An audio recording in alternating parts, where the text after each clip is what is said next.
Hey everyone, that was a little too loud. Hey everyone, Pro Lesson Toys here, back in today's video with another Marvel Legends top 10 video. Today we're looking at the worst Marvel Legends of 2023. I try to stay positive on this channel as much as I can, but every now and then I have to cut loose, So today I'm looking at the ones that I regret spending my money on, or that I'm glad I did not spend my money on. Start kicking things off, we have the Friendly Neighborhood Spider-Man, a figure that I feel like is overhated. Like way too much. I think it's perfectly okay. I think it's fine. It's like a 7.5 to 8 out of 10. Um, but a lot of people took issue with the web lines not being properly painted on, with a weird looking head, his small little baby hands, and his grotesque looking feet. Jeez, those things look nasty. Um, but me personally, I just overlook that. I think it's fine. I think it's an okay figure. Same with my next pick, Aunt May from the Doctor Octopus 2-pack, the VHS retro one, whatever you want to call it. I considered putting Mary Jane or Peter Parker also on this, but people seem to take less offense to those two figures. Yeah, for some reason people just hated on Aunt May relentlessly, and I couldn't see why. I love having other characters other than Spider-Man himself from those comics, from those TV shows, movies. I like having them in the collection.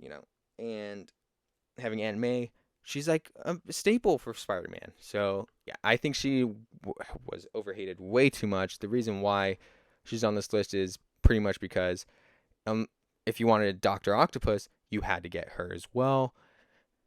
I can see why a lot of fans did not like that. Me personally, I love this figure. And coming in at number 8 is the entire Hydra Stomper wave. They're not all bad per se, but they're all not good. They're all mid. This is like the most mid wave I have ever encountered in my over a decade of collecting Marvel Legends. Like, this wave is so incredibly mid. Like, I don't think I've ever seen anything that could match it. And coming in at number 7 is Secret Wars Doctor Doom. It just looks weird. I don't like it. Look, it's okay if you do, but me personally, I'm not a fan. Sorry, guys. Uh, yeah, he's okay. That's it.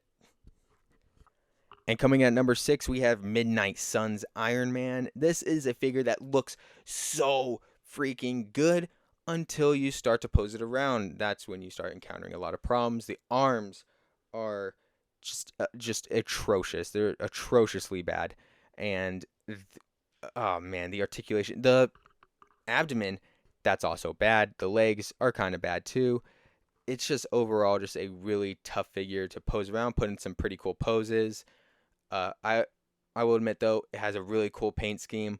If I ever start a Hall of Armor, he's gonna be up there. But yeah.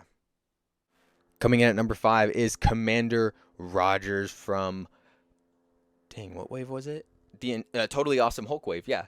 Um, this figure is a prime example of Hasbro taking 2 steps forward, 2 steps back. This is a figure that they've done in the past before, and they had an opportunity to update it for the future, make it even better. Sadly, it's just kind of meh. It's like a little bit better, not too much though. First of all, it's using the Grim Reaper body mold, which is a mold I wish they would have left in the past decade because of those shoulder joints. They're awful. For those of you who don't know, whenever you move the arms up to a 90-degree angle, it like shaves off the top layer of paint and plastic that's up there on the shoulder piece. It's rough. And on top of that, they gave him the old shield mold, like the small one. Why are we still using this one? You know who else came out this year? Ultimate Captain America, and he uses a far superior shield, that one being a little bit bigger. This one is so tiny. I don't understand why they chose to do this. And coming in at number 4, we have Doctor Spectrum. I think this is the only figure so far in the list that I did not buy. Oh, other than the Hydra Stomper wave. But yeah, this one is like, I'm at a loss for words with this one. All right, I considered putting Orb and Green Goblin on this list based solely on the fact that they're using the Bucky Cap mold. Yeah, this is what this section is all about. That Bucky Cap mold. It's so done in at this point. Like, I wish it would just go away. And coming in at number 3, we have Emma Frost. All right, this is a pretty hot take, I guess. I know a lot of people like this figure. Me personally, I can't get over that face. It is really bad. And I say really bad because, like, the face itself is all right. Are you but sure about that? Compared to the previous Emma Frost that we've gotten in this line, the Walgreens exclusive and the Hellfire Club set, they just blow this face right out of the water. Having like one of those heads and using the digital face printing that they have now would have worked wonders, but they chose to do like middle-aged Walmart Karen look. It's just yeah, this figure was so bad.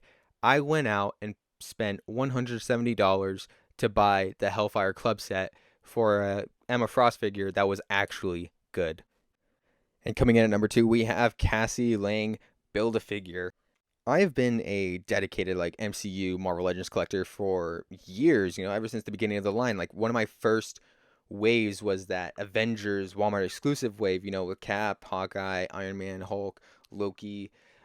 It's just Thor, just an iconic wave, and that's how I really got into Marvel, is like through watching movies.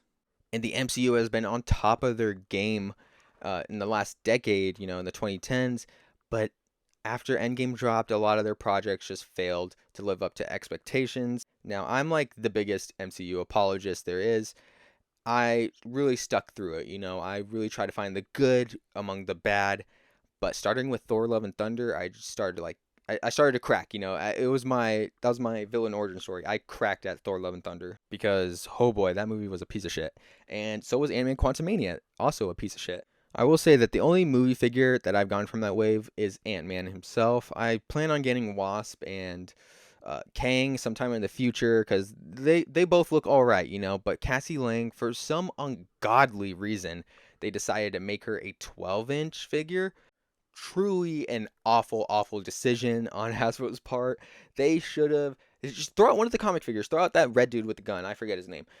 Put Cassie Lang as a regular 6-inch, and then make MODOK the Build-A-Figure. I don't know, because at least with MODOK, he's sort of a meme character.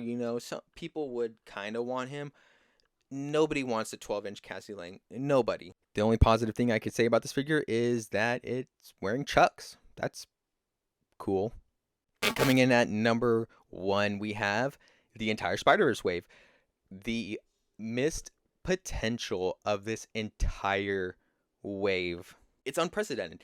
It is truly unprecedented how hard they dropped the ball with this wave. Cyborg Spider-Man, Spider-Woman, I guess. Pretty cool sculpt, just missing a whole lot of paint apps, especially in the back.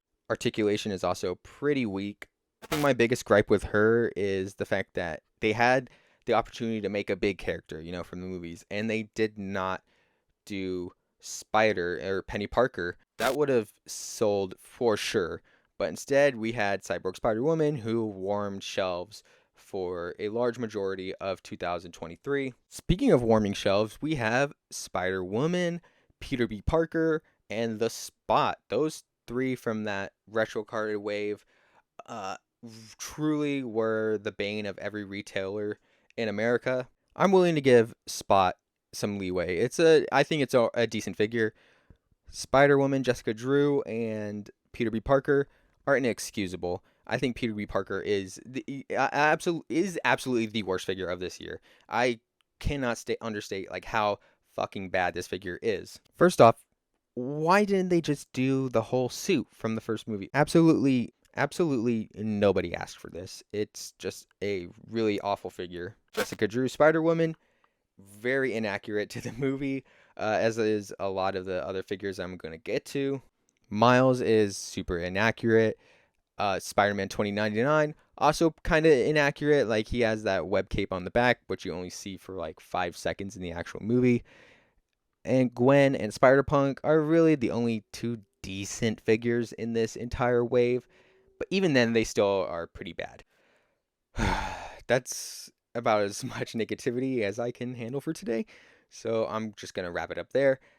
Thanks for watching. If you enjoyed the video, please like, comment, subscribe, share with a friend. Anything you can do to support the channel will be greatly appreciated. Go watch my other top 10 Marvel Legends, the best of this year. That one is a lot better, is more high effort. This one was just kind of done on the fly. And hey, I'll have more top 10s going up pretty soon, so please stay tuned for those. Yeah. And with that, I will see you in the next one. Bye.